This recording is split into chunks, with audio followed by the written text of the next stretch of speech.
The jungle hides an impossible structure, higher than the forest canopy, higher than 12 houses stacked on top of each other. 65 metres of hand-cut limestone built in the 8th century by engineers who had no pulleys, no iron, no written manuals. Just ambition, knowledge passed through generations, and a construction method that still puzzles modern architects. This is the story of how it rose. Picture the year 735 AD. Deep in what we now call Guatemala, a city thrives in the forest. Tikal. Tens of thousands live here, their lives woven between temples and plazas carved from jungle that wants everything back.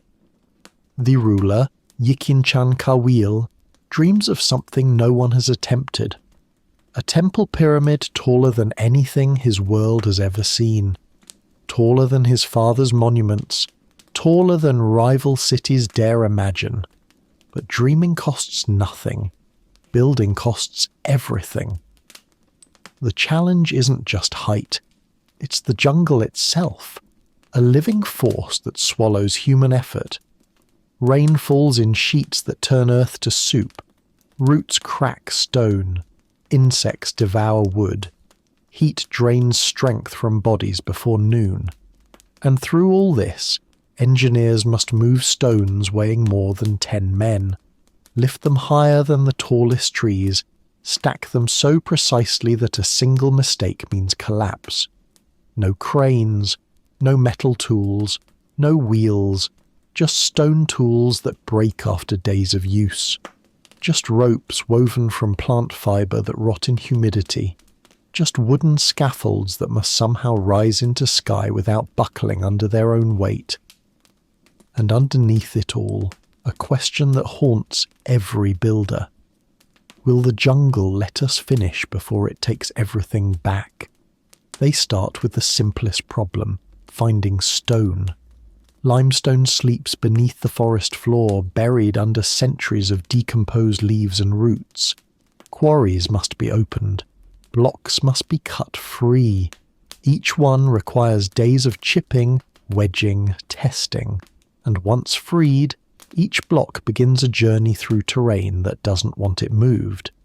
Then comes the foundation, digging through topsoil to reach bedrock, solid enough to hold a mountain's weight, carving drainage channels so monsoons don't undermine everything, building the first platform, 18 meters tall before the pyramid even begins. The pyramid itself rises in 9 tiers, each one smaller than the last, stepping inward towards sky.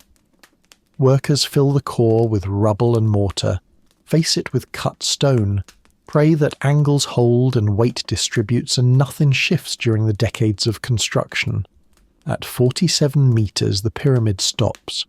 The temple begins, 3 chambers with corbel vaults that lean inward, supporting themselves through geometry. Most workers don't fully understand but trust anyway.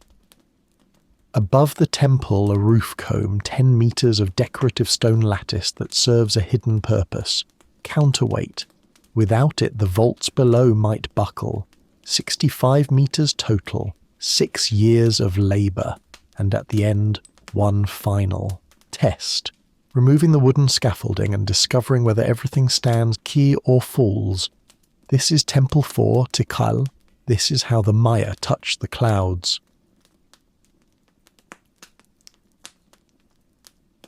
Welcome back to another journey into stone and time.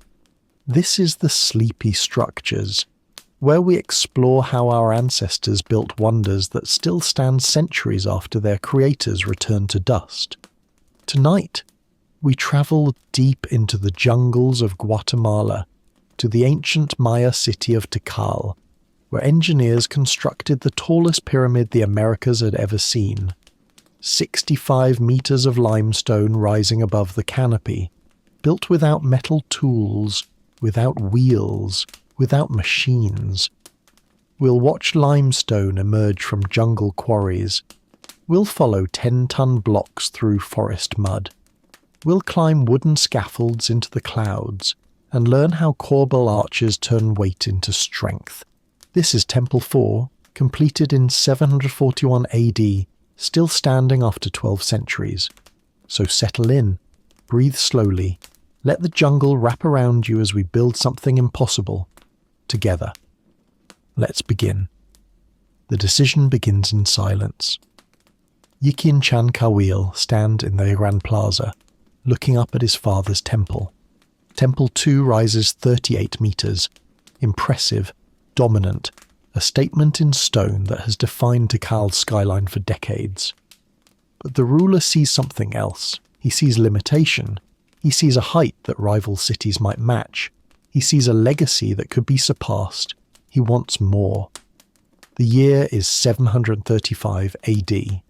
Tikal has survived wars, droughts, political collapse.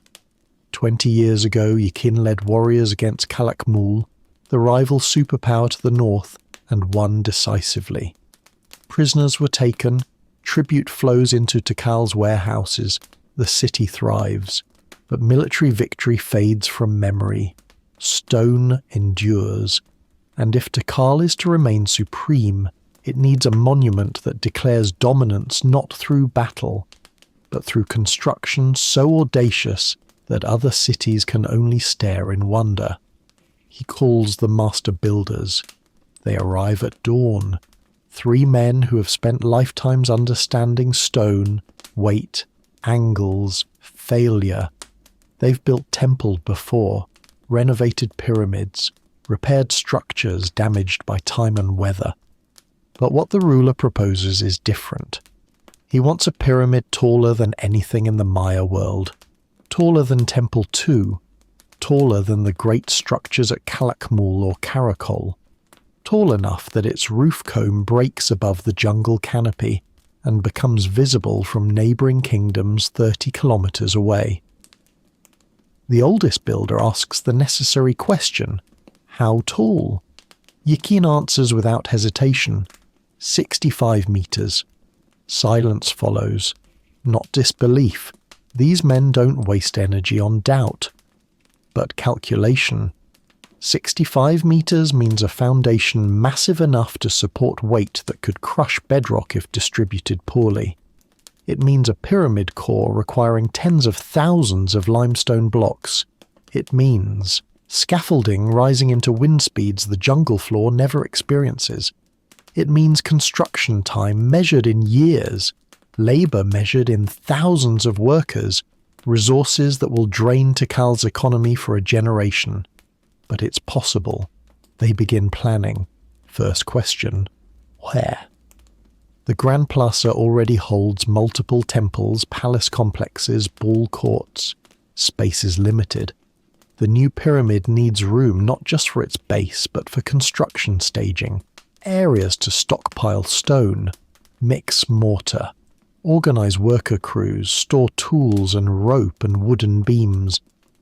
They survey the western edge of the plaza near Temple the 3. The ground there is relatively level. Bedrock lies 3 meters below topsoil, deep enough to require excavation but not so deep that foundation work becomes impossible. The site is chosen. Second question, design. A pyramid this tall can't simply replicate smaller structures at larger scale. Weight increases exponentially with height. A 65-meter pyramid exerts pressures that could crack limestone, shift foundations, collapse walls. The builders sketched designs in plaster, debating angles. Too steep, and the exterior-facing stones might slide. Too shallow, and the pyramid's footprint becomes so massive it consumes the entire plaza. They settle on 9 tiers, each one stepping inward at an 8-degree slope. The base will measure roughly 60 meters on each side. The pyramid will rise to 47 meters, then the temple structure adds another 8 meters, and finally the roof comb crowns everything with 10 meters of decorative lattice. The math works, the weight distributes, the design is locked. Third question, materials. 65 meters of solid stone would require limestone blocks beyond counting, more than Tikal's quarries could produce in a lifetime. so they adopt the technique used in all large Maya structures, a rubble core.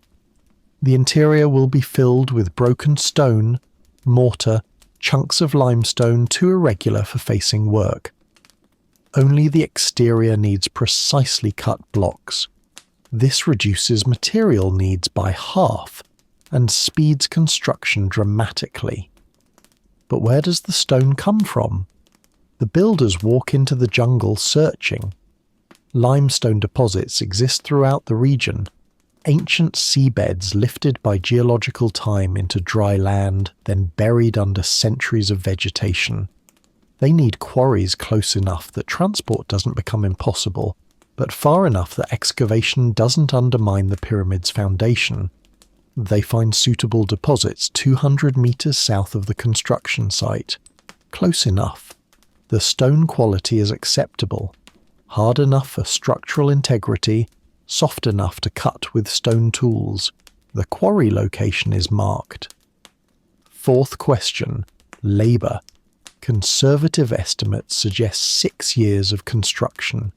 Thousands of workers will be needed, not just stone cutters and masons, but rope makers, scaffold builders, mortar mixers, water carriers, tool sharpeners, foremen coordinating, crews.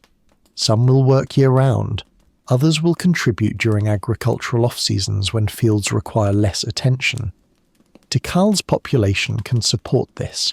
Tribute from conquered cities provides food reserves. The labour force is available. Fifth question. Tools. Maya engineers work without metal. No iron chisels, no bronze saws, no steel wedges. Everything must be accomplished with stone tools. Chert blades, limestone hammers, wooden wedges that swell when wetted to crack rock along natural fissures. These tools break constantly. A single chert axe might last 3 days of quarry work before fracturing. Tool production becomes a construction phase unto itself. Workshops are established near the quarry to produce thousands of replacements. Sixth question. Timing. Construction begins in the dry season, February through May, when rain is minimal and ground is firm enough to move heavy loads. The rainy season, June through November, brings 4 meters of annual rainfall. Mud becomes impassable. Scaffolding grows slippery. Work slows, but doesn't stop. Certain tasks, mortar mixing, plaster application, actually benefit from humidity. The builders plan around weather, scheduling phases to match seasonal advantages. Seventh question. Scaffolding. This is the challenge that keeps them awake. 65 meters is higher than any scaffold Tikal has ever built. Wood must support not just its own weight, but workers, stone blocks, tools, platforms. The framework must withstand wind. It must allow construction to continue while remaining stable. They decide on zapote wood, dense, termite-resistant hardwood common in the region. The scaffold will rise in sections, anchored to the pyramid itself as construction progresses. It will be built and dismantled simultaneously, always staying 1 tier ahead of the stonework. Eighth question. The roof comb. This decorative crown serves structural purpose. The corbel vaults inside the temple chambers lean inward, each stone course jutting slightly over the one below, until they meet at the centre. These vaults are inherently unstable. Weight pushes outward, wanting to collapse. The roof comb acts as counterweight, pressing down on the vaults and holding them in compression. It's not decoration. It's engineering disguised as art. All questions answered, all plans finalised. The ruler approves. Priests consult calendars for auspicious dates. Offerings are prepared. Jade, obsidian, ceramic vessels filled with ceremonial contents. The construction will be blessed, sanctified, aligned with cosmic forces that govern success and failure. But before any of that, before the first stone is cut or the first rope is woven or the first scaffold beam is raised, The jungle must yield its stone, the quarries must open, and that is where the true work begins. The first workers arrive at the quarry site with axes and fire. They're not looking for stone yet, they're looking for ground. The limestone deposits lie 200 meters south of the construction site. But standing here, you'd never know rock exists below. The jungle floor is thick with ferns, saplings, vines that wrap around everything. Leaf litter piles 1/2 meter deep in places, spongy and crawling with insects. Beneath that, topsoil, dark, rich, holding moisture like a sponge even during dry season. Somewhere under all of it, stone sleeps. The workers begin clearing. Machetes cut through undergrowth. Axes drop smaller trees. Larger trunks, too big to chop efficiently, are burned. Fires are set in controlled patches, feeding on dead wood and green vegetation that smoulders more than flames. Smoke rises through the canopy, and for days the area smells of charred sap and ash. Slowly, the ground reveals itself. Once cleared, the excavation begins. Workers dig with wooden spades tipped with stone blades, scraping away topsoil and piling it at the quarry's edge. They work in crews of 20, rotating every hour because the humidity exhausts even the strongest bodies. Sweat soaks through cotton loincloths. Water carriers move between crews, offering gourds filled from nearby streams. 1 meter down, the soil darkens. 2 meters, it becomes clay-heavy, sticky, harder to move. At 2.5 meters, a worker's spade strikes something solid, with a sound different from rock hitting root. He kneels, scrapes away clay with his hands, and finds it. Limestone. Pale grey, slightly porous, cool to the touch even in midday heat. The master quarryman is summoned. He examines the exposed stone carefully. Limestone quality varies wildly. Some deposits are too soft, crumbling under pressure. Others are riddled with fractures that make cutting impossible. He takes a small hammer and taps the surface. The sound resonates cleanly, a good sign. He pries loose a fragment and examines the grain. Tight structure, minimal inclusions. He scrapes the surface with the chert blade. The stone resists but cuts without crumbling. This limestone will work. The word spreads through the crew. The quarry pit expands. More topsoil is removed, exposing a limestone shelf roughly 30 meters wide and 50 meters long. Enough stone here to supply years of construction. But exposed stone is just the beginning. Now it must be cut free. The cutting process starts with lines. Workers mark the stone surface with charcoal, drawing rectangles that indicate block dimensions. Standard blocks measure roughly 1 meter long, 1/2 meter wide, 1/3 of a meter thick. Not uniform. Maya construction doesn't require machine precision, but consistent enough that blocks stack without excessive gaps. Each marked block represents 10 days of labour from quarry floor to finished cut. The cutting begins with chert tools. Workers kneel beside marked lines and chip away at the stone, creating grooves 5 centimeters deep. It's slow work. Chert is harder than limestone but brittle. Blades snap constantly. A single worker might break. 3 tools in a morning. Workshops at the quarry's edge produce replacements continuously. Knappers striking chert nodules to create sharp flakes, hafting them into wooden handles with tree resin and cord. After grooves are established, the wedges come out. These are wooden pegs carved from green hardwood, still containing moisture. Workers hammer them into the grooves using limestone mallets. Once positioned, water is poured over the wedges. The wood swells, pressure builds. The stone resists at first, holding firm against forces that seem too gentle to matter. But pressure is patient. Over hours, microfractures develop along the grooves. By evening, a sound like distant thunder rolls through the quarry, the crack of stone separating along intended lines. The block is free on 3 sides. The bottom remains attached. Workers slide long wooden poles beneath the block, using smaller stones as fulcrum points. Teams of 10 men press down on the poles, leveraging the block upward. It rises slowly, grudgingly, tilting until gravity takes over and the block topples onto its side with a thud that shakes the quarry floor. The bottom surface, rough and still attached by small projections, is cleaned with hammers and chisels until the block sits relatively flat. 1 block complete, 10,000 more to go, but cutting is only half the challenge. The quarry presents another problem that threatens everything: water. The rainy season brings 4 meters of annual rainfall, and limestone is porous. Water seeps through the stone, collecting in the quarry pit. During dry season, this is manageable. Puddles form overnight, but evaporation and drainage keep them shallow. During rainy season, the quarry floods. Water pools half a meter deep, turning the workspace into a muddy lake that makes cutting impossible and transport dangerous. The engineers design a drainage system.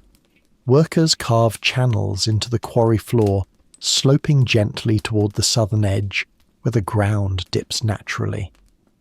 The channels funnel water away from the cutting area toward a collection basin dug beyond the quarry perimeter. From there, water soaks into surrounding soil or evaporates. It's not perfect. Heavy storms still flood the quarry temporarily, but it keeps the workspace functional most of the year.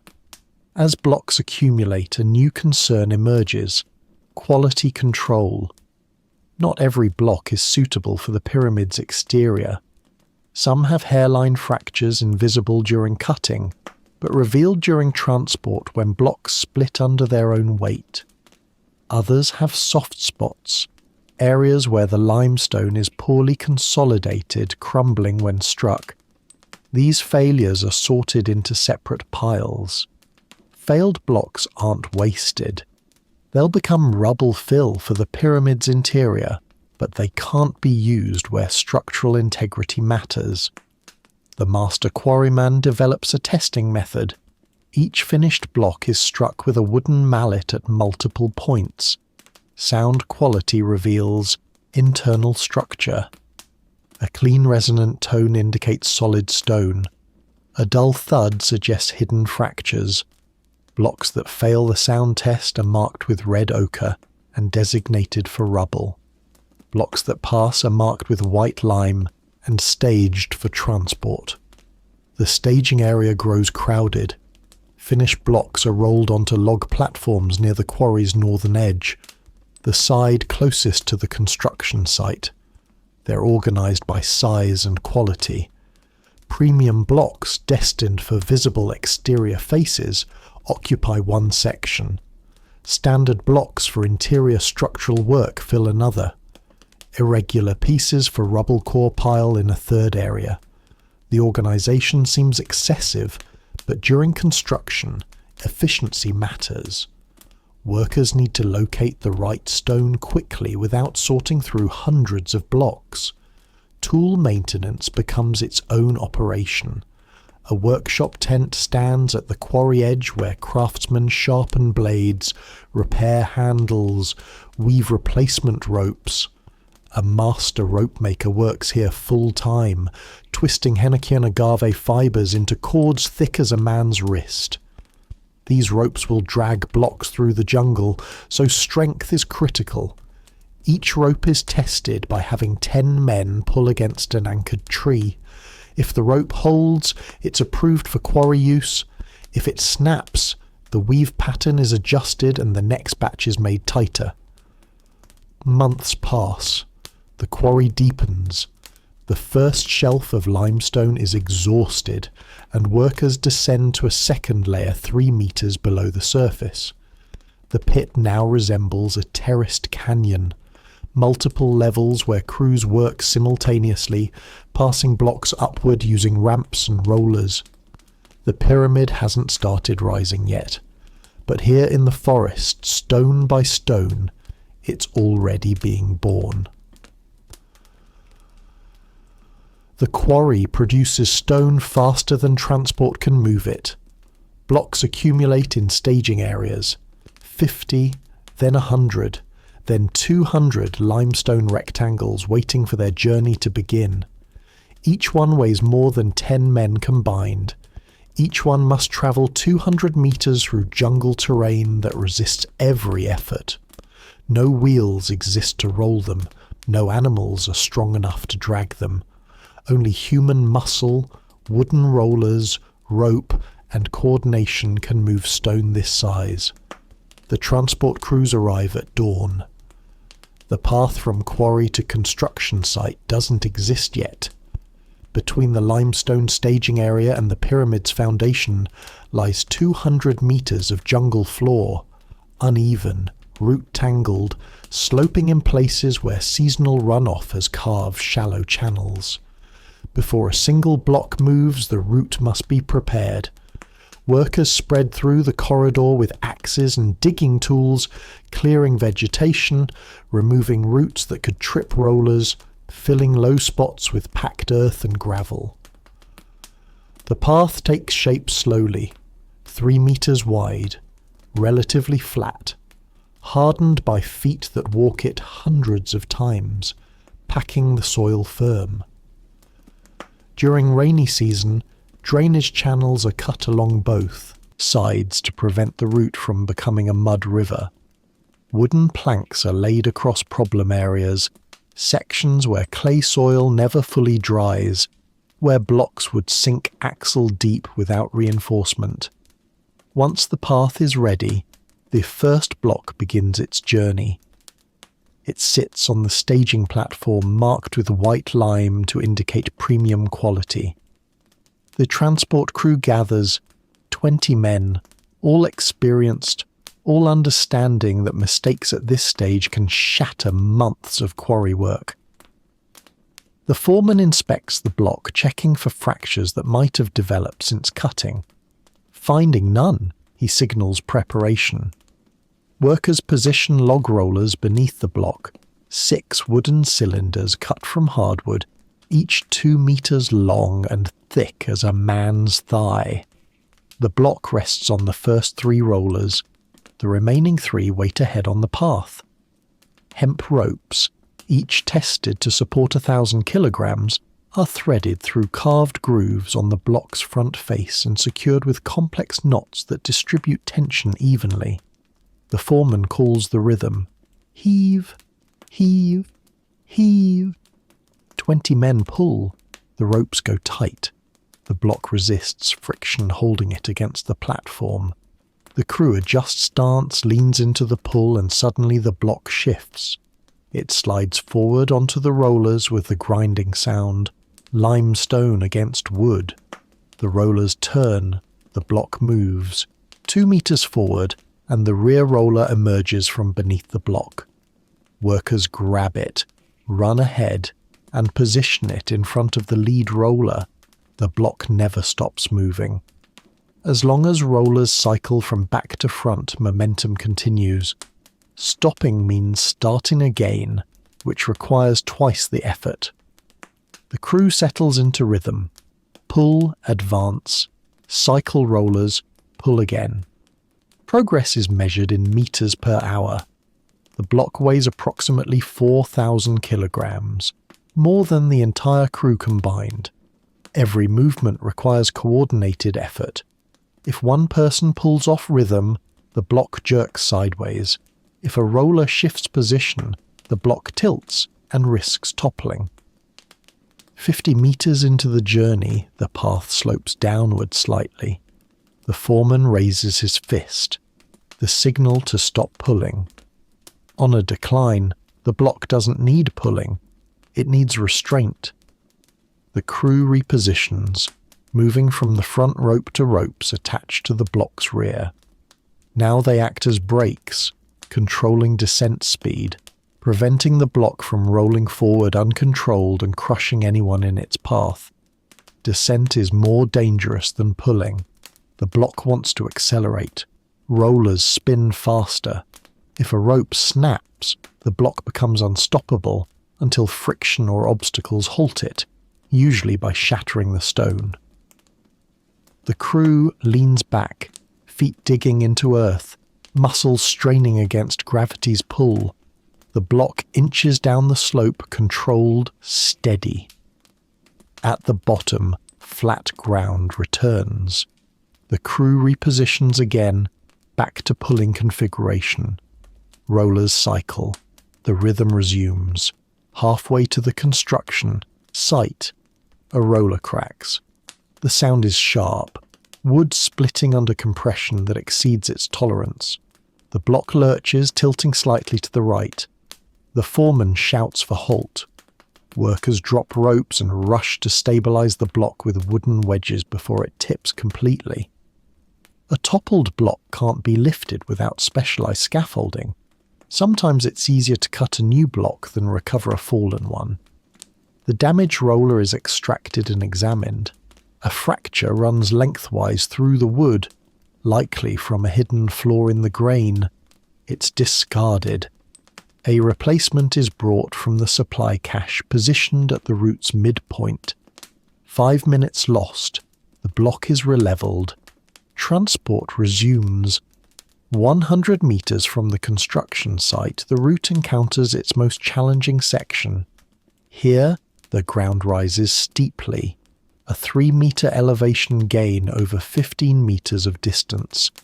It's not a cliff, but it's steep enough that pulling uphill requires double the crew size. Another 20 workers join from a staging point, bringing the total to 40. Ropes are redistributed. 2 thick lines now, each held by 20 people.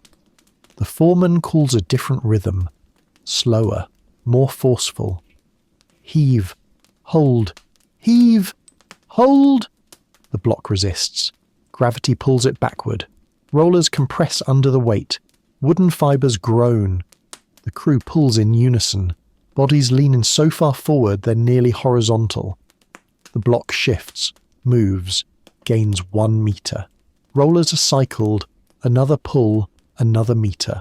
15 meters of climb takes an hour. At the top, the crew rests. Water carriers move through, offering gourds. Hands are checked for rope burns. Friction cuts through calluses during long hauls, leaving raw skin that bleeds if not treated. Minor injuries are wrapped with cloth strips. Serious injuries mean removal from transport duty. The final 100 meters are flat and clear.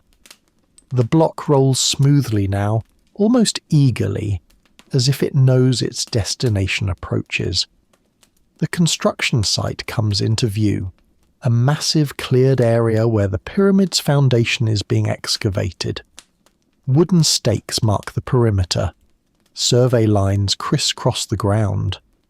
Other blocks already delivered sit in organised rows, waiting for their turn to be lifted into place. The transport crew guides the block to the staging zone designated for premium exterior stones. It's positioned carefully on a platform, rollers removed, ropes coiled and inspected for damage. The foreman marks a tally board with charcoal. 1 more block delivered. 4,999 to go. The crew doesn't rest long. Back at the quarry, another block waits. Transport runs continuously during daylight hours. Multiple crews work simultaneously, some pulling blocks along the route, others preparing new blocks at the quarry, others positioning delivered stones at the construction site. The operation becomes a living chain, stone flowing from earth to pyramid like blood through veins. Rainy season complicates everything. The path turns to mud. Rollers sink instead of roll. Blocks slide unpredictably. Transport slows to a crawl, sometimes only 2 or 3 blocks per week instead of 2 per day. Workers lay more wooden planks, trying to create stable surface, but tropical downpours overwhelm every solution. Eventually, during the heaviest months, September and October, transport stops entirely. Crews shift to other tasks, tool making, rope weaving, scaffold preparation. But when dry season returns, the path hardens again. Rollers turn smoothly, blocks flow steadily, and slowly, stone by stone, the pyramid's foundation fills with raw material waiting to be transformed into something that will outlast everyone involved in its creation. The journey through green continues. Blocks arrive daily now. Stacks of limestone grow in the staging area, hundreds of tons waiting to rise. But before anything ascends, something must descend. The pyramid will stand 65 meters tall, pressing down with unimaginable weight. And beneath it, the jungle offers only topsoil, clay, and organic matter. Ground that compresses, shifts, floods with every rainstorm. This foundation must reach bedrock. It must drain water. It must distribute weight so perfectly that centuries from now, nothing settles, nothing cracks, nothing fails. The excavation begins. The construction site is marked with wooden stakes and hemp cord. A square, 60 meters on each side, aligned precisely to cardinal directions. Priests consulted star positions to determine true north. Surveyors checked angles using plumb lines and sighting tools. The perimeter is sacred now, blessed with offerings of jade and copal incense. But before gods can inhabit this space, workers must make it worthy. They start digging. The first layers come away easily. Topsoil, rich and dark, is scraped aside with wooden shovels and loaded into woven baskets. Workers carry these baskets to the site's perimeter, dumping the soil in areas that will eventually become plazas and courtyards. Nothing is wasted. The jungle taught the Maya that resources are finite. Half a meter down, the soil changes. Clay appears, heavy, sticky, clinging to tools. It's harder to move, harder to break apart. Workers switch to pointed digging sticks, stabbing into clay and prying chunks loose. Progress slows. What took hours in topsoil now takes days. 1 meter down, roots complicate everything. Tree roots from the surrounding jungle extend under the construction site like subterranean highways. Some are thin as fingers, easily cut with stone axes. Others are thick as a man's leg, requiring multiple workers and hours of chopping to sever. When a major root is cut, sometimes a tree at the perimeter shudders, destabilized. Those trees are marked for removal before they fall unexpectedly and injure someone. At 2 meters depth, water appears. It seeps through. The clay, pooling in the excavation's lowest points. Not surprising, the water table in this region sits close to the surface, fed by 4 meters of annual rainfall. But standing water makes work impossible. Tools slip. Footing becomes treacherous. Clay turns to soup that can't be lifted in baskets. The engineers implement drainage.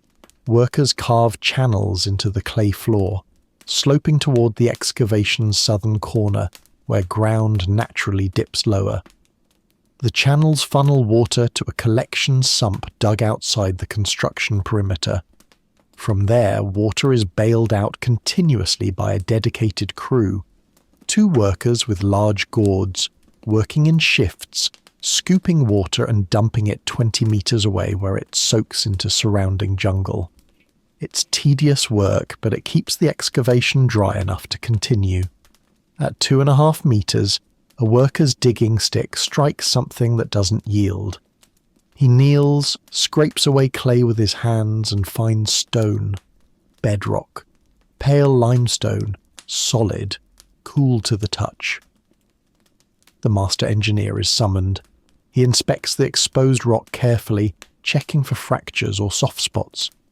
Finding none, He marks the location with a wooden stake painted red. The excavation continues around the site, searching for bedrock level across the entire 60-metre square. What they discover is uneven terrain. In some areas, bedrock sits at 2 metres depth. In others, it's 3 metres down. The variation isn't extreme, but it matters. A foundation built on uneven bedrock will settle unevenly, causing cracks and structural failure. The solution is to level the bedrock itself. Workers descend into the excavation with hammers and chisels. They attack the high points, chipping away limestone until it matches the lowest bedrock level found. It's brutal work. Limestone is hard. Stone tools dull quickly. A single worker might remove a cubic metre of bedrock in a week. But precision matters more than speed. The foundation must be levelled to within a hand's width across 60 metres. While levelling continues, another crew carves drainage channels directly into the bedrock.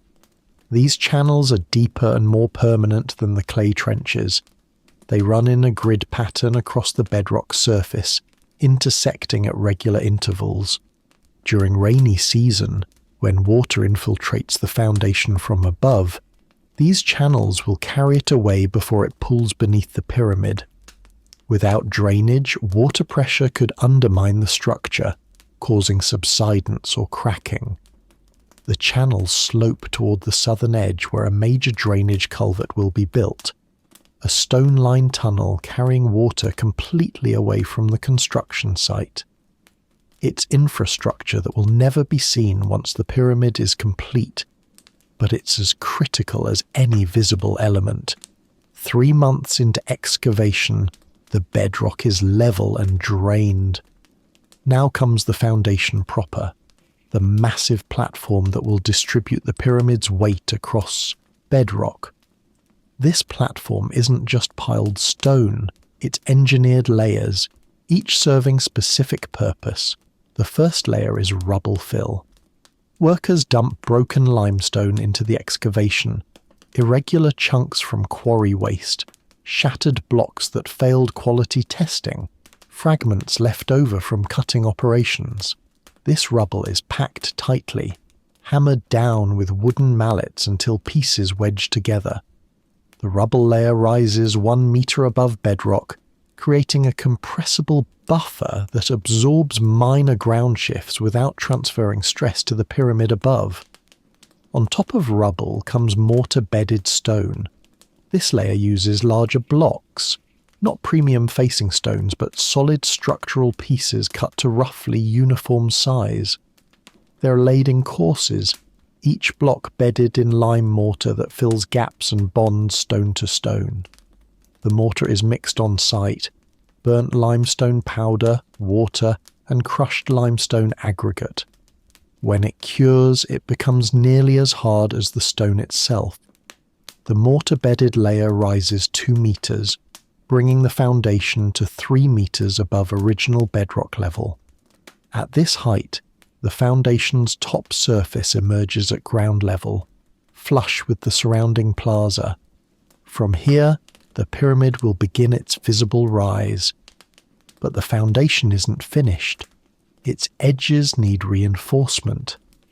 Workers construct a perimeter wall around the foundation's edge, a ring of precisely cut limestone blocks standing 3 metres tall, creating a retaining barrier. This wall serves multiple purposes. It contains the rubble fill, preventing lateral spread. It creates a clean vertical edge for the pyramid's first tier. And it provides a reference line for surveyors, ensuring that upper tiers remain properly aligned. The perimeter wall is built with interlocking blocks, each stone cut with slight angles so they wedge together without mortar. This technique, used throughout Maya architecture, allows walls to flex slightly during earthquakes without collapsing. Rigid structures crack. Flexible structures survive. Cornerstones receive special attention. The four corners of the foundation must align perfectly to cardinal directions: north, south, east, west. Priests verify alignment using astronomical observations. On the spring equinox, they mark the exact point where the sun rises. On the day when certain stars pass directly overhead, they mark true north.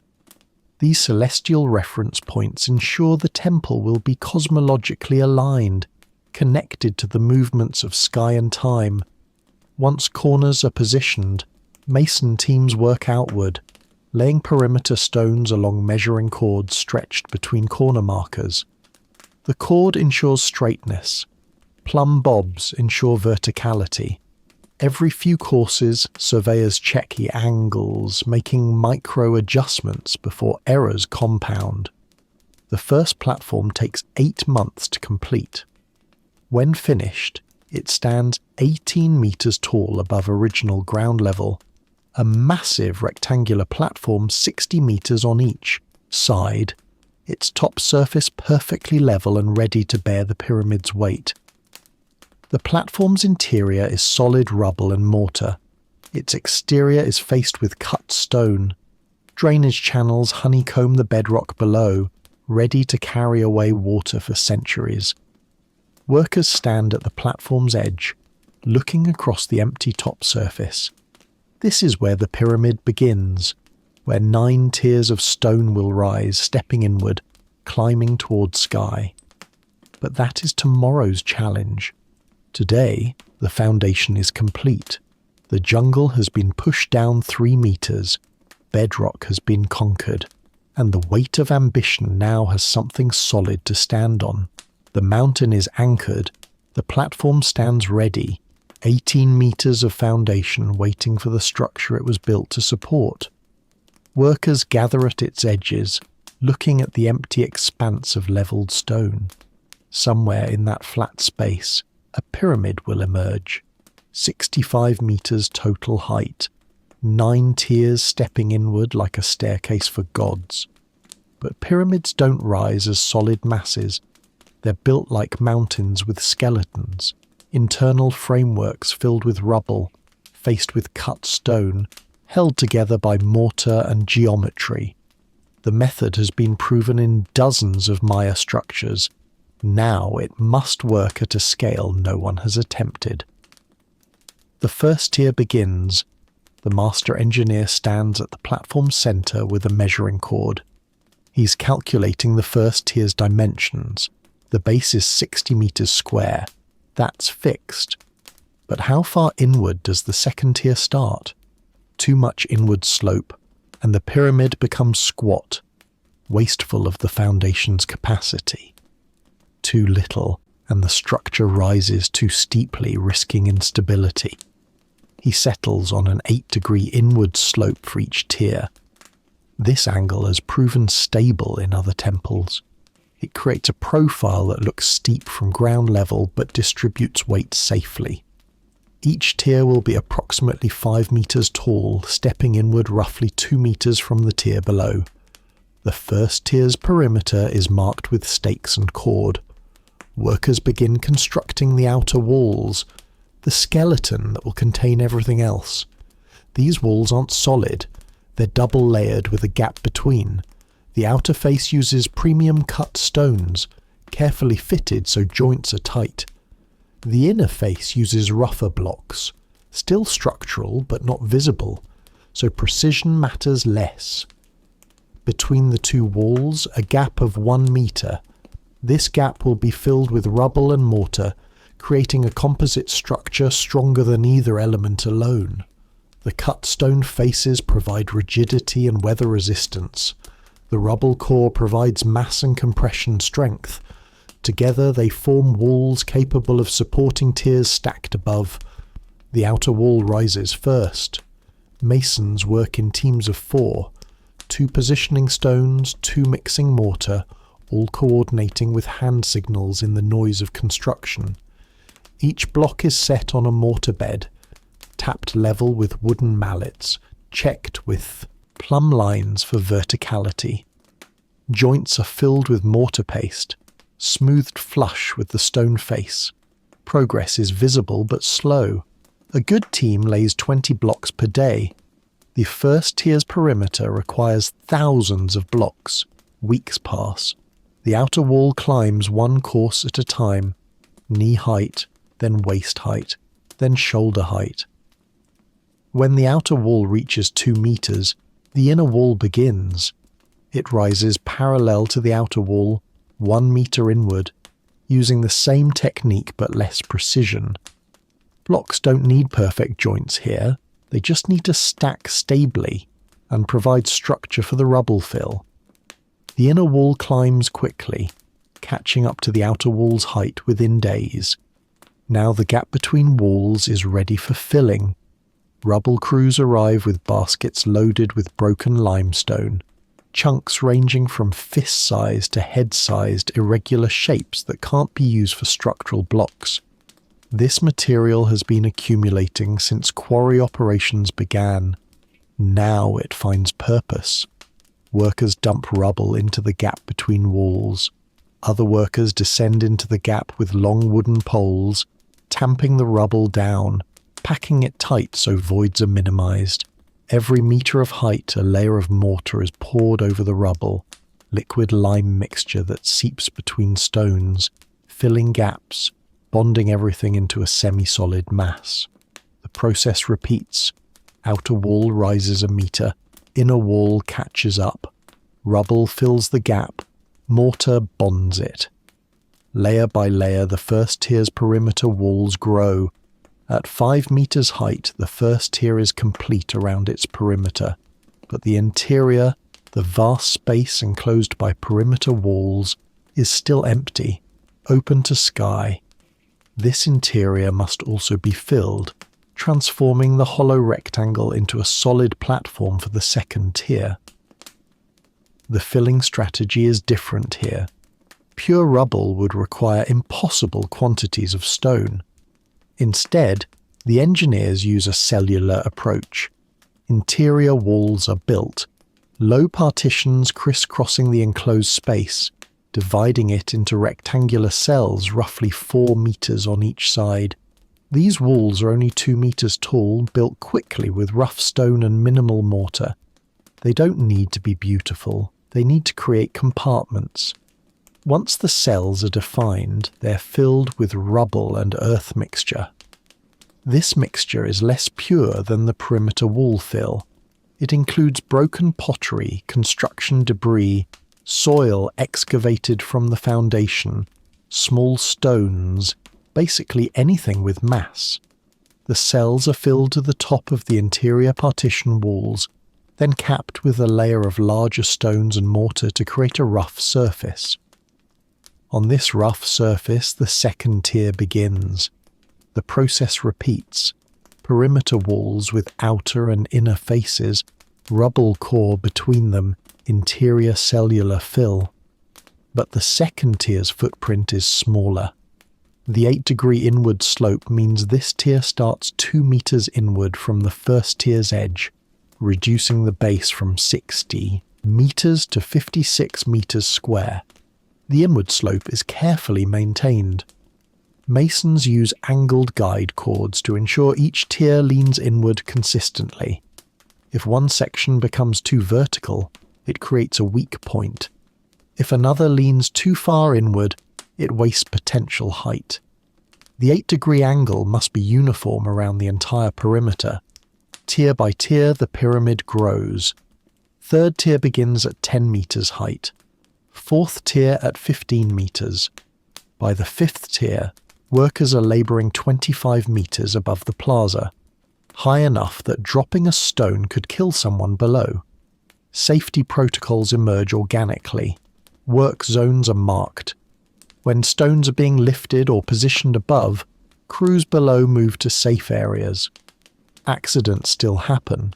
Ropes break, blocks slip, workers lose footing. But the structure demands caution, and most workers learn quickly. The scaffolding rises alongside the pyramid. Wooden frameworks are built against each tier's face, providing platforms for masons to stand on. ramps for hauling materials up, anchor points for rope and pulley systems. The scaffold is built in sections, one tier ahead of the stonework, always ready to support the next level of construction. At 30 meters height, the sixth tier is complete. The pyramid now rises above most of the surrounding jungle canopy. Standing at this level, workers can see across Tikal, the sprawl of residential zones, the glint of reservoirs, neighbouring temples that once seemed tall, but now appear small from this vantage. Wind is stronger here, unblocked by trees. The temperature drops slightly. The air feels thinner, though that might be exhaustion more than altitude. Seventh tier begins. Eighth tier follows. The footprint shrinks with each level. The ninth tier, the final pyramid tier, measures only 20 meters square, a fraction of the original base. This tier will rise to 47 meters height, where the pyramid structure ends and the temple structure begins. But the ninth tier is special. It must support more than just its own weight. Above it will sit the temple chambers, 3 parallel rooms with corbel vaulted ceilings. Above those, the massive roof comb. The combined weight of temple and roof comb will press down on this ninth tier with concentrated force. So this tier is built with extra care. The perimeter walls are thicker, 2 meters instead of 1. The rubble fill is densest here, packed and mortared in thin layers to maximize compression strength. The top surface is leveled meticulously, checked repeatedly with water-filled troughs that show even slight deviations from horizontal. 5 years after construction began, the ninth tier is complete. The pyramid stands 47 meters tall, already taller than any structure for 30 kilometers. Workers stand at the summit, looking down at the plaza that seems impossibly distant. The foundation they excavated is invisible, buried under tiers of stone. The quarry that supplied all this material is a scar in the jungle slowly being reclaimed by vegetation. But the pyramid is only 2/3 finished. Above this platform the temple must rise, and above the temple the roof comb must crown everything. 10 meters of stone lattice that will push the final height to 65 meters, breaking above the canopy, visible across kingdoms. The skeleton is complete. Now comes the soul. The pyramid rises 47 meters, a mountain built by human hands. Its summit platform sits level and waiting, 40 square meters of carefully finished stone. This is where the temple will stand. Not a solid block, but hollow chambers with vaulted ceilings, rooms where priests will perform rituals, where offerings will be placed, where the divine and human worlds intersect. But these chambers present a challenge the pyramid tiers didn't. Solid stone stacked under compression is stable. Hollow spaces roofed with stone are not. The Maya have no true arches, no keystones, no knowledge of the engineering principles that allow Roman domes to span vast spaces. They have something else. The corbel vault, a technique that defies intuition, that leans inward until it shouldn't stand, and then stands anyway. Construction of the temple begins. The temple will contain 3 parallel chambers. Each chamber measures 3 meters wide, 12 meters long, and will rise 15 meters to its vault peak. The chambers run north-south, side by side, separated by thick stone walls. No windows. The only light will enter through doorways on the temple's front face. 3 openings aligned with the 3 chambers. The walls must be built first. The exterior walls are positioned along the 9th tier's perimeter, 2 meters thick, massive compared to the chamber width. This thickness isn't decorative. These walls will support the corbel vaults, and corbel vaults push outward as much as downward. Thin walls would buckle under lateral pressure. Thick walls contain the force through sheer mass. The interior partition walls separating the three chambers are equally thick. 2 meters of solid stone between each chamber. This creates a structure where wall mass exceeds open space, where stone dominates void. It's the only way corbel vaults survive. The walls rise course by course. Masons work with premium limestone blocks, each one cut precisely, tested for fractures, approved by the master builder. These aren't rubble-filled walls like the pyramid tiers, they're solid stone, every block load-bearing. Mortar joints are thin, barely thicker than a finger, because precision fitting matters more than adhesive. At 3 meters height, the walls reach the level where doorways will be cut. 3 openings are left in the front wall, each aligned with a chamber interior. Wooden lintels span these openings, massive zapote beams, each carved from a single tree trunk capable of supporting the stone courses that will be laid above. The lintels are temporary. Eventually they'll be replaced with stone versions, but for now wood allows construction to continue, while stone lintels are carved elsewhere on site. The walls continue upward, 5 meters, 7 meters, 10 meters. At 10 meters height, 57 meters above the original ground level, the walls reach the point where vaulting begins.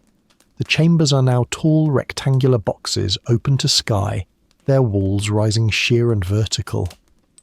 What happens next transforms boxes into vaulted rooms. The corbel technique begins with a single course of stone that projects inward. On each wall, masons set stones that overhang the course below by roughly 8 centimeters. Not much, barely noticeable when looking at a single stone, but it's the beginning of the inward lean. The stones are cut with beveled edges, so the top surface remains level, while the inner face angles inward.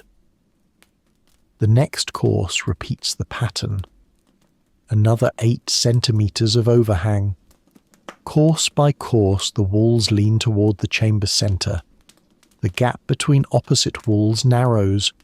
What started as 3 meters of open space becomes 2.8 meters, then 2.6, then 2.4.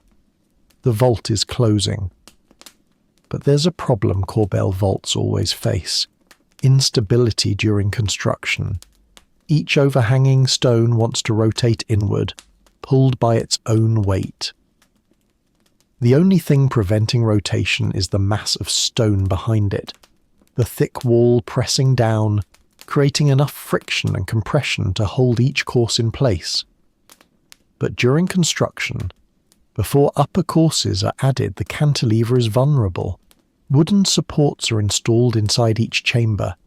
Vertical posts run floor to ceiling, braced with diagonal struts, supporting temporary platforms at the level where vaulting occurs.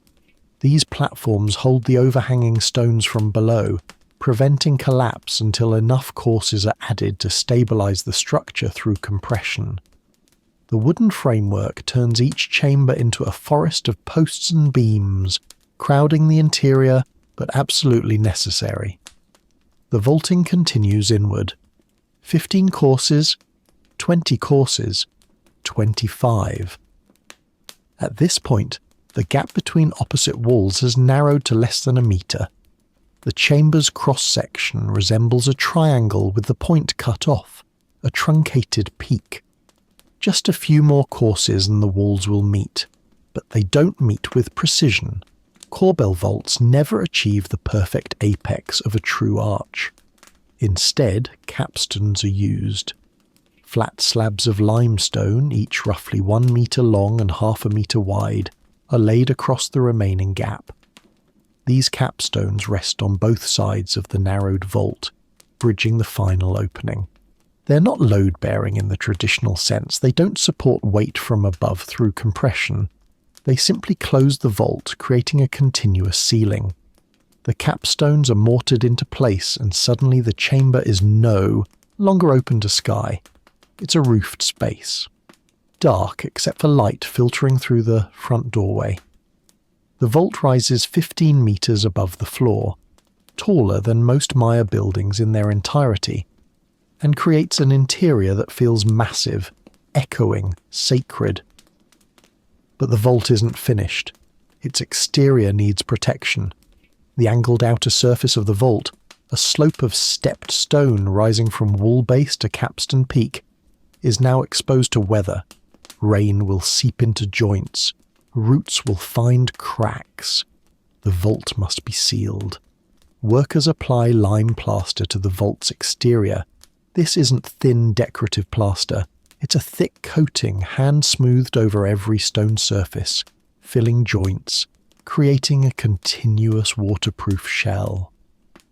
The plaster is mixed with crushed limestone and organic binders that improve adhesion. Applied wet, it bonds chemically with the limestone blocks as it cures, becoming nearly monolithic. The plaster layer is built up in multiple coats: a rough base coat, a smoother intermediate coat, a final finish coat. Total thickness reaches several centimeters. When complete, the vault's exterior is white, smooth, capable of shedding water for centuries. Inside the chambers, plaster is applied as well. The interior surfaces, rough stone with mortar joints, are coated until smooth. This interior plaster will eventually be painted with murals, glyphs, imagery honouring gods and rulers. But that comes later. For now, the goal is simply a finished surface. While the three main chambers are being vaulted, smaller rooms are added. Behind the central chamber, a smaller vaulted room is constructed, a storage space or private ritual area, accessible only through a low doorway from the main chamber. The vault here is shorter, less ambitious, but built with the same technique. Corbel courses lean inward. Capstones close the gap. Plaster seals everything. 6 months after temple construction began, all chambers are vaulted and plastered. The wooden support framework is dismantled from inside the chambers. Posts are lowered through doorways. Platforms are broken apart. Workers carry the timber out, stacking it for reuse in the next phase, the roof comb scaffolding. With the supports removed, the vaults stand on their own for the first time. It's a tense moment. Corbel vaults have failed before in Maya construction, usually when wall thickness was insufficient or when the stone quality was poor. Engineers walk through the chambers, inspecting walls for cracks, listening for sounds of shifting stone, checking capstones for movement. Everything holds. The chambers stand stable, their vaults pressing down and outward, contained by thick walls that refuse to yield. The technique works, not through elegant engineering principles, but through brute mass and careful geometry. The vaults lean because they're forced to lean, and they stand because there's too much weight behind them to allow falling. The temple structure is complete. 3 vaulted chambers rising 15 meters, exterior walls plastered white, doorways open to the east, welcoming sunrise. The summit of Temple 4 now sits 62 meters above the original ground, already among the tallest structures in the Maya world. But 3 more meters remain. The roof comb, the crowning element that transforms a temple into a beacon visible across kingdoms, waits to be built, and that structure will be unlike anything below it. The temple chambers stand complete, their vaulted ceilings sealed against weather, their interiors dark and sacred. But Temple 4 isn't finished. Above the temple roof, one final element must rise: the roof comb, a decorative facade 10 meters tall that will lift the structure's peak to 65 meters. This roof comb serves dual purposes. Visually, it transforms the pyramid from impressive to unmistakable. creating a silhouette visible from rival cities 30 kilometers away. Structurally, it acts as counterweight, pressing down on the corbel vaults below, holding them in compression, preventing outward collapse. But building 10 meters of stone facade atop a temple, already 62 meters high, presents a challenge unlike any other in the construction. The roof comb will rise above the jungle canopy, exposed to wind that ground-level workers have never experienced. Materials must be lifted higher than ever before, and beneath it all, wooden scaffolding must somehow support this final impossible phase. The scaffold must reach the sky. The scaffold design begins on the ground. Engineers sketch plans in wet plaster, debating load paths and anchor points. The structure must rise alongside the temple, providing platforms for workers and materials at the roof comb level, 62 to 72 meters above the plaza. At these heights, wood behaves differently. Wind creates lateral forces. Vertical posts compress under their own weight. Connections must be stronger than anything built at lower levels. They choose zapote wood for the primary framework. Zapote is dense, heavy, resistant to termites and rot. Critical qualities for a scaffold that will stand for months exposed to tropical weather.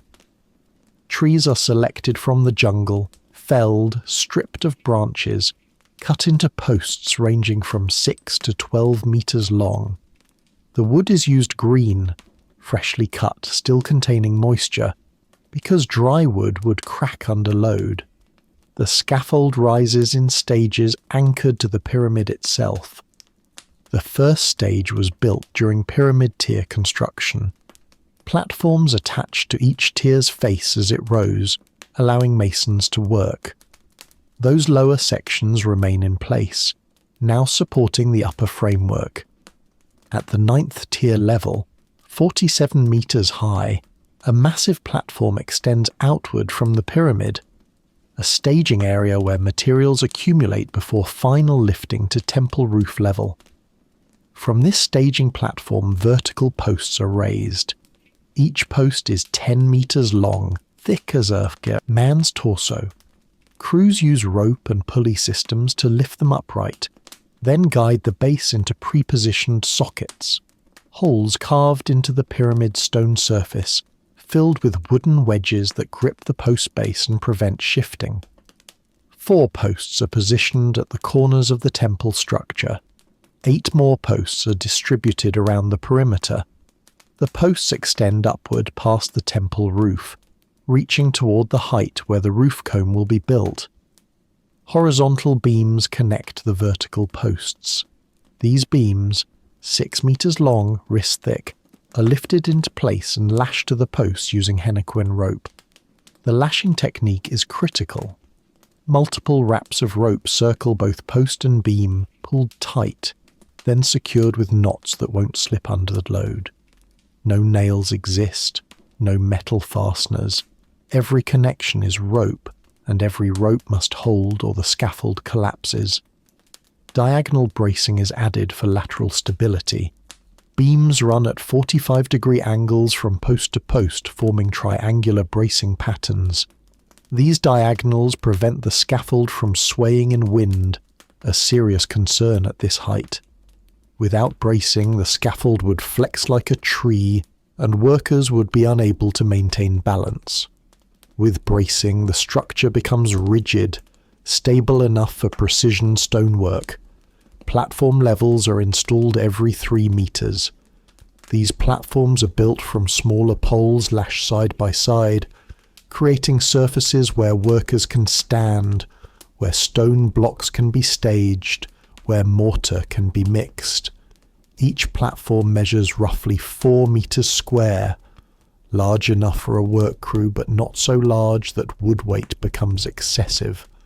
The scaffold now resembles a wooden tower wrapped around the temple's upper section. Workers climb using rope ladders tied between platform levels. It's exhausting work. Climbing 60 meters, carrying tools, then working for hours in sun and wind, then descending. Older workers struggle, younger workers adapt. Everyone develops calluses on palms and feet.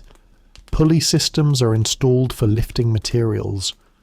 A main lifting line runs from ground level to the top platform, threaded through wooden pulleys attached to scaffold posts at each level. The rope is thick as a child's arm, woven from thousands of henequen fibres. A team of 20 workers on the ground pulls this rope, lifting loads that a single worker at the top guides into position. Stone blocks for the roof comb begin ascending. Each block weighs between 50 and 100 kilograms, smaller than the massive blocks used in the pyramid tiers because lifting limitations dictate size. A block is loaded into a rope net at ground level. The ground crew pulls. The block rises slowly, 10 meters, 20, 30.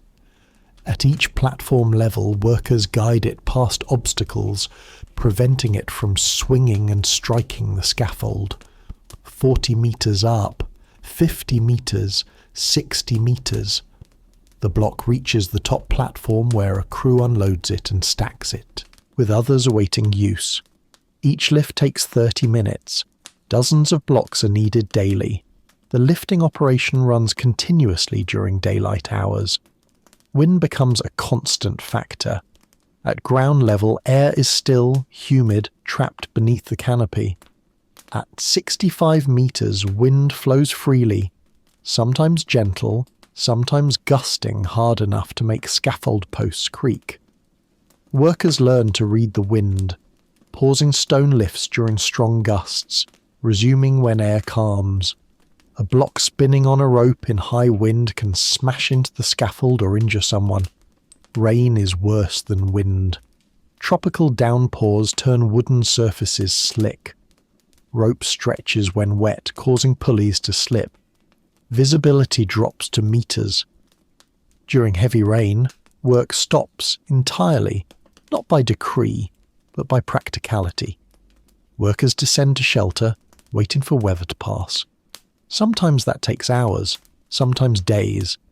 But between storms, construction continues. The roof comb begins taking shape atop the temple roof. Unlike the solid walls below, the roof comb is built as a lattice, a stone framework with openings, reducing weight while maintaining visual impact. The structure is 3 meters thick at its base, tapering to 1 meter at its peak. Vertical stone pillars are positioned first, columns that will support the decorative facade. These pillars are built directly on the temple roof, mortared into place, rising 2 meters before horizontal elements are added. The pillars create a framework, and between them, thinner stone panels are installed. The panels are carved with imagery, gods, rulers, glyphs. Some carving happens on the ground before lifting. Other carving happens in place, with masons working on the scaffold, chisels in hand creating images that will be seen from kilometers away. The carvings aren't detailed. Distance makes fine detail invisible. They're bold shapes, high contrast, designed for visibility. Red pigment is applied to carved surfaces. Cinnabar, a bright red mineral ground into powder and mixed with binders, is painted onto the stone. The colour makes the roof comb visible even when shadows obscure shape. Red against white plaster against blue sky creates a beacon that announces the temple's presence across the landscape. 8 months after scaffold construction began, the roof comb is complete. 10 meters of stone lattice rising to 72 meters total height when measured from bedrock level. The scaffold remains in place. It will stay until final inspections are done, until any necessary repairs are made, until the structure proves stable. Workers stand on the top platform 70 meters above the ground, looking across a landscape that seems infinite. The jungle spreads green in all directions. Other temples at Tikal, once impressive, appear small, distant. Smoke from cooking fires rises from residential zones. Reservoirs glint like mirrors, and far on the horizon, barely visible through haze, the silhouette of rival cities. From those cities, Temple 4 is now visible in return, a new shape on the skyline, a statement in stone that says, Tikal stands taller, the scaffold has done its job. Soon it will be dismantled, and the structure will stand alone, stone supporting stone, without wood, without rope, without human hands to steady it, but not yet. First, there's one more task. The stairway must be carved. The roof comb stands complete, 10 metres of stone lattice crowned with carved imagery and red pigment, 72 metres from bedrock to peak. The tallest structure in the Maya world. But standing at ground level, looking up, what draws the eye isn't just height, it's the facade itself, the intricate stone framework that transforms a simple temple into something transcendent. This roof comb isn't mere decoration, it's engineering disguised as art, weight disguised as ornament, and its construction required techniques different from anything built below. Let's understand what makes the crown stand. The roof comb rises directly from the temple's rear wall. Not centered on the roof, that would create imbalanced load. Instead, it's positioned over the thickest section of masonry, where the temple's back wall meets the 9th tier platform. This placement ensures the roof comb's weight presses down through solid stone pathways directly into the pyramid core. No cantilevers, no unsupported spans, pure compression from top to foundation. The base of the roof comb measures 3 meters thick. This thickness matches the temple wall below it, creating structural continuity. The first 2 meters of the roof comb are solid stone, essentially an extension of the temple wall rising vertically. This solid section provides mass, anchoring everything above and creating a stable platform for the lattice framework that will rise higher. At 2 meters height, the lattice structure begins. The design shifts from solid wall to open framework, vertical pillars connected by horizontal and diagonal elements, with large openings between. This lattice serves critical purpose. Solid stone 10 meters tall would weigh too much, potentially exceeding what the temple vaults below can support. The lattice reduces weight by 40%, while maintaining the visual profile needed for visibility. The vertical pillars are built first. 6 primary pillars rise from the solid base, each pillar measuring 1 meter square in cross-section. They're spaced 2 meters apart, running the width of the roof comb, about 12 meters total. These pillars are load-bearing. Everything else attaches to them. The pillars are built as hollow columns. Outer faces use cut limestone blocks precisely fitted. The interior is filled with rubble and mortar. The same core technique used throughout the pyramid. This creates columns that are strong but not excessively heavy. Each pillar rises 8 meters above the solid base, bringing the total roof comb height to 10 meters. As pillars rise, horizontal crossbeams are installed between them. These beams run perpendicular to the pillars, creating rectangular frames. The beams are carved from single limestone blocks, each one 2 meters long, half a meter tall, positioned every meter of vertical height. 8 levels of crossbeams span between the 6 pillars, creating a grid framework visible from distance. Diagonal bracing is added within the grid squares. Thin stone elements run at angles, connecting opposite corners of each rectangular opening. These diagonals prevent the framework from racking, lateral shifting that would occur under wind load if only vertical and horizontal elements existed. The diagonals turn rectangles into triangulated structures, geometrically stable. The lattice framework creates 48 large openings. Each opening measures roughly 1 metre square, allowing wind to pass through rather than pushing against a solid surface. This wind permeability is critical. A solid wall at 70 metres height would act like a sail, creating lateral forces the pyramid wasn't designed to resist. The openings reduce wind pressure by 70%. But the lattice serves another purpose. It's a canvas. The stone surfaces facing outward, the surfaces visible from ground level and from distant cities, are carved with imagery. Giant masks of deities emerge from the stone. Glyphs announce the temple's dedication and the ruler's achievements. Geometric patterns create visual rhythm. All of this is carved while the scaffold still stands, allowing masons access to every surface. The carving process is methodical.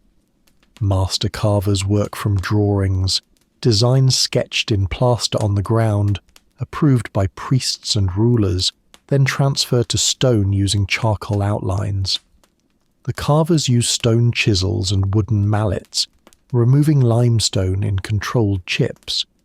Deep relief carving, where images project outward from the background, creates shadows that enhance visibility from distance. The central mask dominates the composition. A deity face, 2 meters tall, positioned at the roof comb's center. The mouth is open, stylized fangs visible. Eyes are wide, almond-shaped, inlaid with white plaster that contrasts against surrounding stone. The nose is broad, flattened. Ear ornaments, circular and elaborate, flank the face. This is likely Kawil, the lightning god, patron of rulership. Above and below the central mask, glyphs are carved. These aren't decorative symbols, they're text. They record the temple's dedication date in the Maya long count calendar. They name Yikin-chan Kawil as the ruler who commissioned the work. They reference his military victories and his lineage connecting back to Tikal's founder. The glyphs will be read by priests and nobles for generations, a permanent record carved in stone.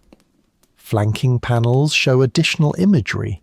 Seated figures, probably ancestors or gods, occupy rectangular frames.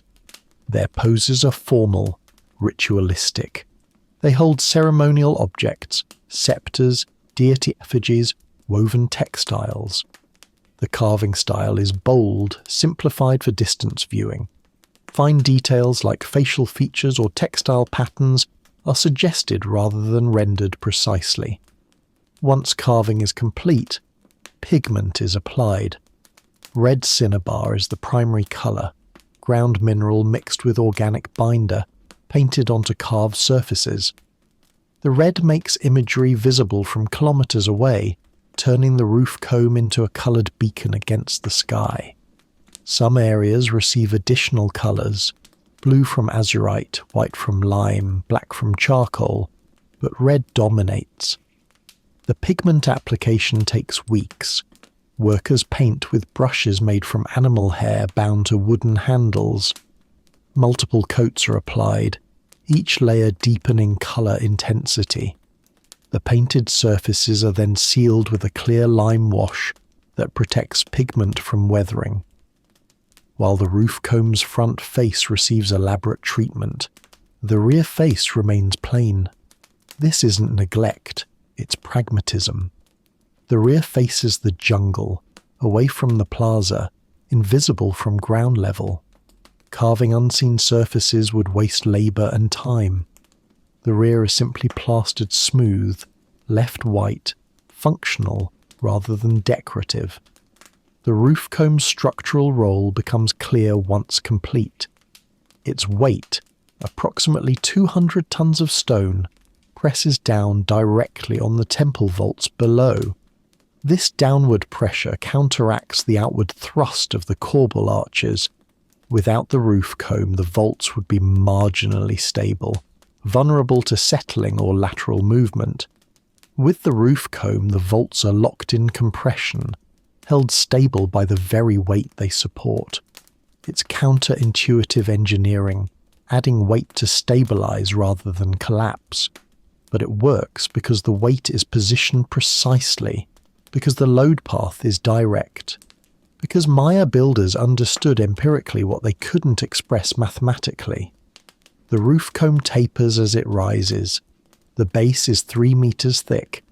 The middle section, at 5 meters height, narrows to 2 meters. The top, at 10 meters, is barely 1 meter thick. This tapering reduces weight progressively. The upper sections don't need the same mass as lower sections because they support less load. The taper also creates a visual elegance, making the structure appear lighter than it is. At the very peak, a capstone is placed. This final stone, smaller than most, barely half a meter on each side, crowns the structure. It's carved with a simplified glyph, possibly the ruler's name or a dedication to the gods. The placement of this capstone is ceremonial as much as structural. Workers perform rituals before lifting it, offerings of copal incense, prayers spoken in the wind. When the capstone settles into place, Temple 4 is officially complete in height. 72 meters from bedrock, 65 meters from original ground level. The tallest pre-Columbian structure in the Americas, a title it will hold for over 1,000 years. The roof comb stands as designed, lattice framework reducing weight, carvings proclaiming identity, red pigment making it visible across kingdoms. Workers stand on the scaffold's top platform, looking at what they've built. The stone lattice rises above them, solid despite its openness, heavy despite its appearance of lightness. Wind passes through the openings with a sound like breath, the structure inhaling and exhaling, alive in a way solid walls could never be. The crown of stone lace is complete. Now comes the final phase, making everything permanent. The pyramid stands complete in height, 72 meters of stone crowned with lattice and carved imagery. But it's not yet accessible.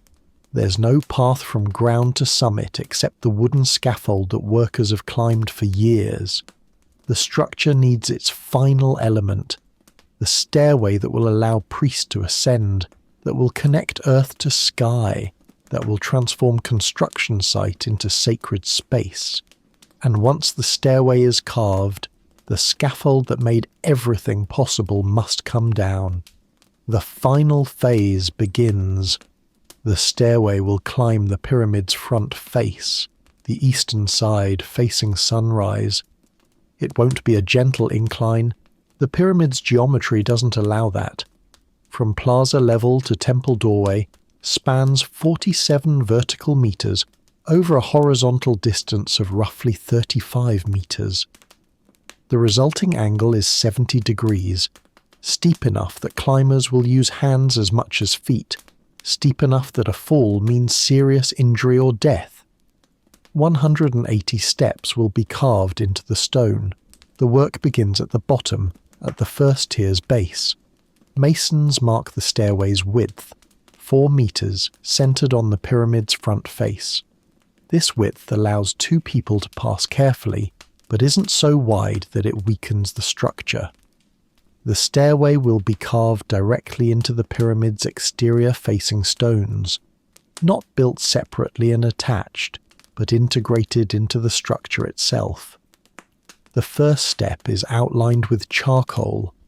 Each step will measure 20 centimeters tall and 25 centimeters deep, dimensions that create the steep angle while remaining climbable.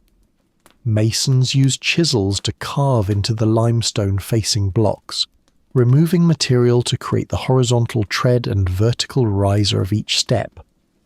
The carving is precise. Uneven steps would cause stumbling, particularly dangerous on a 70-degree incline. Progress is slow, 3 steps completed per day by a team of 4 masons. The carving isn't just surface work, Each step must be deep enough that it won't crumble under foot traffic. Masons carve 15 centimetres into the facing stone, reaching stable material. The carved surfaces are smoothed with abrasive stones, chunks of harder limestone rubbed against the step surface until texture is consistent and grip is reliable. As the stairway climbs higher, the work becomes more difficult. Masons must position themselves on the scaffold, leaning out to reach the carving area. It's awkward, tiring, sometimes dangerous when tools slip. But the scaffold is still in place, still providing access, making this work possible. At the midpoint, 90 steps up, 23 meters high, a platform is carved. This landing is 2 meters deep, providing a resting point during the climb. It's not merely convenience, it's safety. A person exhausted from climbing 90 steep steps is more likely to fall on the remaining 90. The platform allows rest, allows priests carrying ceremonial objects to adjust their grip, allows processions to pause and regroup. The stairway continues upward from the platform, another 90 steps to the temple doorway. The uppermost steps are carved directly into the temple's front wall, integrating seamlessly with the structure. The final step aligns perfectly with the temple threshold. Step up, and you're standing in the doorway. The continuity is deliberate, creating a sense that the stairway and temple are one continuous path, rather than separate elements joined awkwardly. Once all steps are carved, lime plaster is applied. The stairway surface is coated with the same waterproof plaster used throughout the pyramid. The plaster fills small irregularities in the carved stone, creates a smoother walking surface, and protects the limestone from erosion. Workers trowel the plaster carefully, maintaining the step edges while coating treads and risers. While the stairway nears completion, crews begin addressing the pyramid's exterior finish. Most of the pyramid has been plastered during construction. Each tier received coating as it was completed, but areas remain unfinished, sections where scaffold attachments prevented access, joints where different construction phases met, surfaces that were damaged during years of building activity. Workers move across the pyramid's faces on the scaffold, applying final plaster coats. They work from top down, ensuring that drips and spills don't mar already finished sections below. The plaster is brilliant white when fresh, transforming the pyramid from a patchwork of limestone blocks into a unified monolithic surface. From distance, this structure will appear seamless, a mountain carved from single stone rather than assembled from thousands of pieces. The plaster also receives a final burnishing. While still slightly damp, workers rub the surface with smooth stones, compressing the plaster and creating a subtle sheen. This burnished surface sheds water more effectively and resists biological growth, algae and moss that would otherwise colonize the humid exterior. 6 months after final finishing work began, the pyramid is complete. Every surface is plastered. Every step is carved. Every carved image on the roof comb is painted and sealed. The structure stands ready for its intended purpose. Religious ceremonies, offerings, the rituals that connect Maya people to their gods and ancestors. Now the scaffold must come down. Dismantling begins at the top, at the platform surrounding the roof comb. Workers untie the rope lashings that hold beams to posts. The beams are lowered carefully using the same pulley systems that lifted stones months earlier. Each beam is valuable. Zapote wood is too useful to waste. The timber will be repurposed for other construction projects, for residential buildings, for whatever Tikal needs next. The dismantling proceeds downward, level by level. As upper platforms are removed, the lower sections become accessible. Posts are extracted from their stone sockets, sometimes easily, sometimes requiring leverage and multiple workers. The posts are lowered to staging areas on the pyramid tiers, then transported down the newly carved stairway, or lowered on ropes to the plaza. The work takes months, nearly as long as building the scaffold initially. Safety remains critical. A dropped beam from 60 meters can kill. Ropes are inspected constantly for wear. Workers descending with loads move slowly, testing footing on each step. Accidents happen. A worker loses balance, sprains an ankle on the steep stairs, is carried down by crew members and reassigned to ground-level tasks. As the scaffold disappears, the pyramid reveals itself fully for the first time. Without wooden frameworks obscuring the view, the structure's proportions become clear. The inward-stepping tiers create a profile that appears almost natural, like a mountain shaped by wind and time rather than human hands. The stairway carves a bold line up the center, drawing the eye upward. The roof comb crowns everything, its red-painted carvings visible even from the plaza's far edge. The final scaffold sections are removed from the lower tiers. Workers carry away the last beams, coil the last ropes, dismantle the last platforms.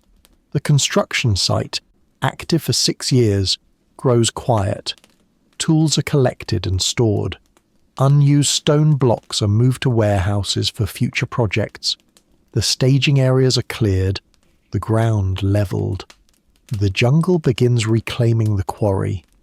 200 meters south, where limestone was cut from living rock, vegetation creeps back. Vines climb the quarry walls. Saplings sprout in piles of discarded soil. Within decades, the quarry will be invisible, swallowed by forest that erases evidence of human effort. But the pyramid will remain, rising above the canopy, defying the jungle's appetite for reclamation. Preparations begin for the dedication ceremony. Priests arrive to bless the completed structure. Offerings are placed in the temple chambers, jade ornaments, ceramic vessels, bundles of copal incense. The interior walls, white plastered but currently undecorated, will eventually receive painted murals. But that's future work. Today the structure itself is the achievement. Yikin Chan Kawil climbs the stairway.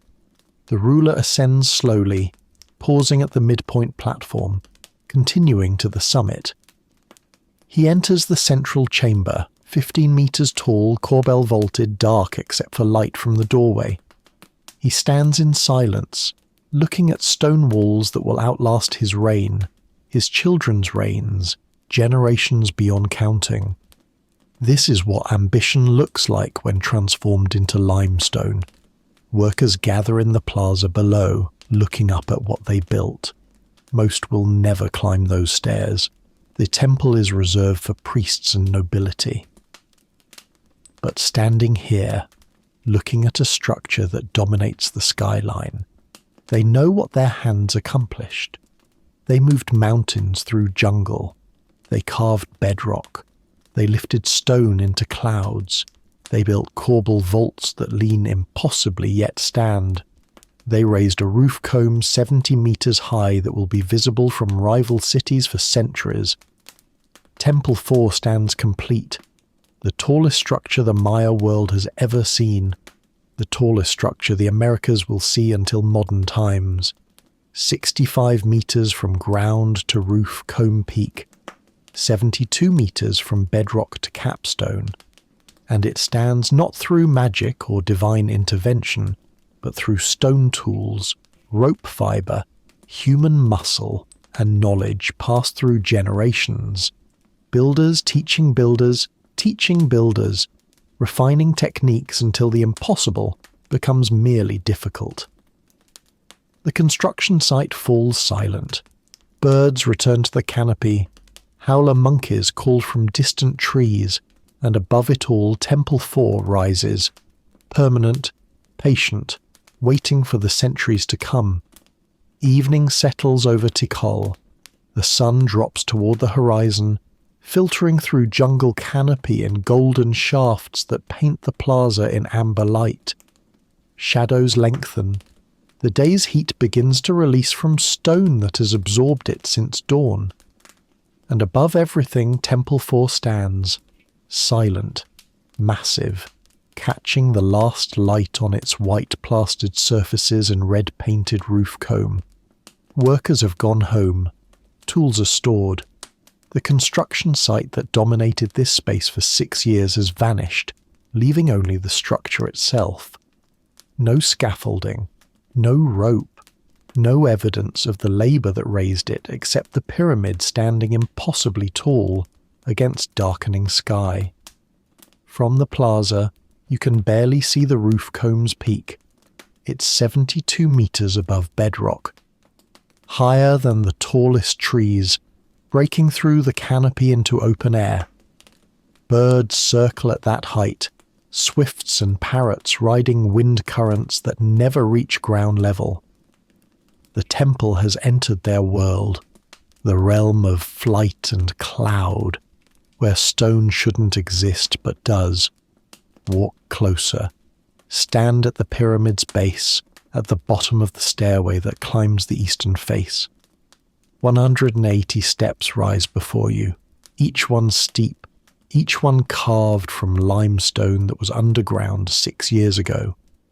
The steps are worn already, thousands of feet during construction, and now priests ascending for rituals, nobles climbing for ceremonies, workers maintaining plaster and clearing, debris. Place your hand on the first step. The stone is cool now, though it was hot hours ago. Limestone holds temperature like memory, absorbing, releasing, cycling through day and night endlessly. This stone remembers the quarry. It remembers lying horizontal under 3 meters of soil.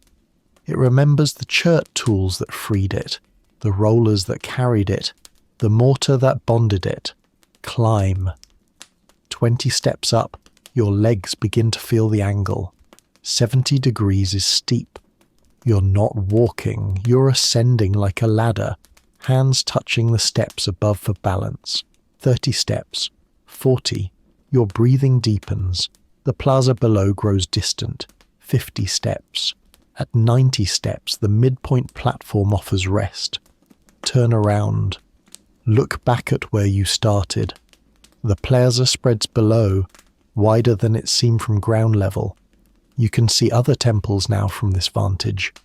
Temple Y and Temple 2 flank the Great Plaza to the north. Temple 3 rises to the south. Residential compounds sprawl between the ceremonial centres.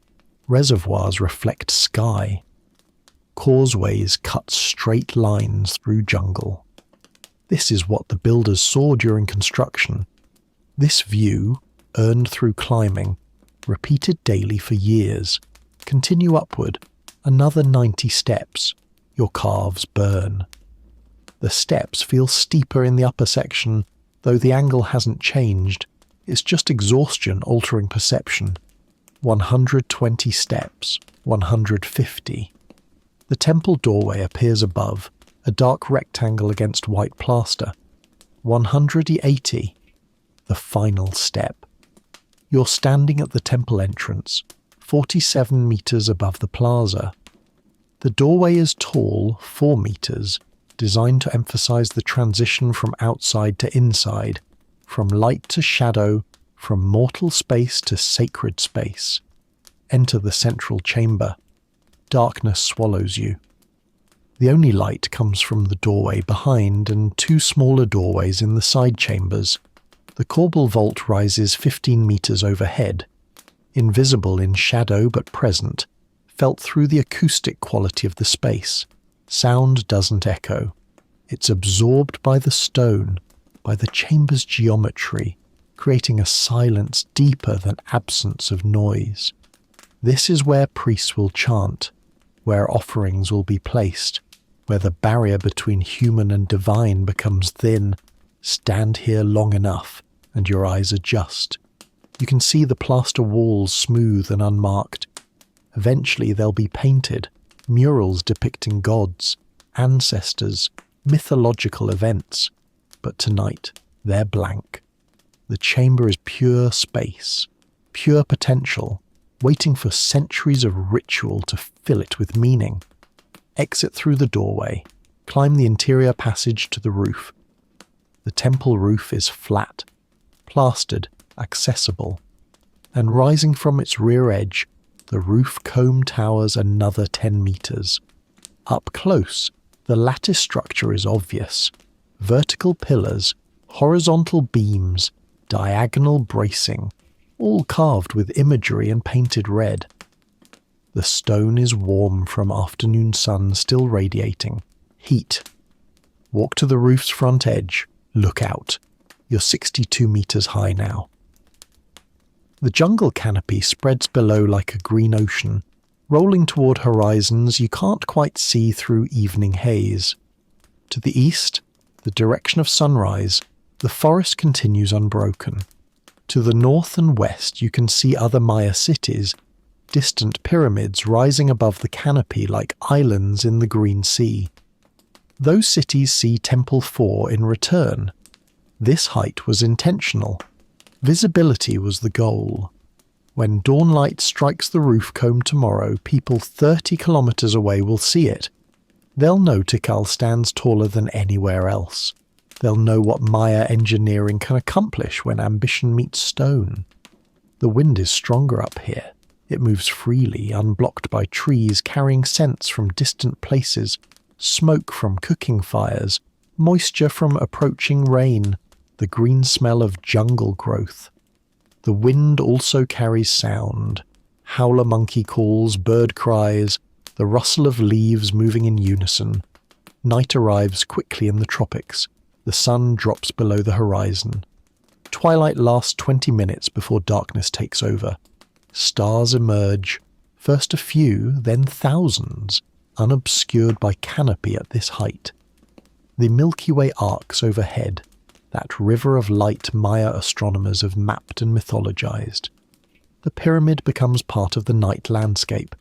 Its white plaster surfaces fade to grey. The red roof comb becomes black silhouette against stars. The structure stops being visible and starts being felt. A presence, a weight, a permanence that darkness can't diminish. Descend the stairway carefully. In darkness, the 70-degree angle is treacherous. Each step requires attention. Hands touch stone for guidance. Slowly, carefully, one step at a time, the descent continues. Back at plaza level, look up one final time. Temple 4 rises into darkness, almost invisible except where starlight catches plaster surfaces. It stands the way mountains stand, patient, indifferent to human scale, measuring time in centuries rather than breaths. This is what remains when ambition becomes stone, when vision becomes geometry, when thousands of workers transform jungle limestone into something that will outlast everyone who built it, everyone who sees it, everyone who tries to understand how it was possible. Temple 4 stands, and the jungle, which fought every phase of construction, which wants everything back, which swallowed the quarry and the paths and the staging areas, the jungle allows this one thing to remain: a pyramid, a temple, a roof comb touching sky. Sleep now, beneath stone that reached for clouds as found them. Sleep in the shadow of what human hands can build when they refuse to accept impossibility. The canopy whispers, the pyramid stands, and somewhere between earth and stars sleep finds you, deep, peaceful, lasting.